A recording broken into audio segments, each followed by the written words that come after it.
வரவேற்கிறேன். இன்னைக்கு நம்ம என்ன பார்க்க போறோம்னா பெருங்காயம். பெருங்காயம் என்னன்னா, இப்போ கடையில் விற்கிற பெருங்காயம் வந்து தூள் பெருங்காயம் இருக்குல்ல, அது வந்து நிறைய கலப்படம் செய்கிறாங்க. அது உடம்புக்கு நமக்கு கெடுதல். இதுவே நம்ம கட்டி பெருங்காயத்தை வாங்கி தூள் பண்ணி வச்சுக்கிட்டோம்னா, சில பேர் என்ன பண்ணுவாங்க, இது பாருங்க, இந்த மாதிரி பெருங்காயம் இதை மாதிரி வாங்கி தண்ணியில் கரைச்சி யூஸ் பண்ணுவாங்க. இதுதான் கட்டி, இங்கே உள்ள கட்டி பெருங்காயம் இப்படி தான் இருக்கும். ஆனால் நாங்கள் என்ன பண்ணுவோம்னா, மதுரையிலேருந்து அம்மா வந்து கட்டி பெருங்காயம் வாங்குவாங்க. டைமண்ட் மாதிரியே இருக்கும். அது நல்லா காஞ்சு போயிருக்கும். அதை மிக்சியில் போட்டு நுணுக்கணும்னா நான் தூள் பண்ணி வச்சுக்குவேன். இப்போ லாக்டவுன் போட்டதுலேருந்து மதுரையிலேருந்து எதுவும் வாங்க முடியல. அதனால இங்கே விற்கிற இந்த பெருங்காயமே, இது வந்து ஒரு மாதிரி இந்த பாருங்க லப்பர் மாதிரியே இருக்கும்.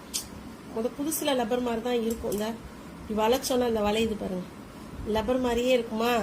இதை என்ன பண்ணணும்னா பொடி பொடியாக அப்படி கட் பண்ணணும். இந்த கத்தியை வச்சு கட் பண்ண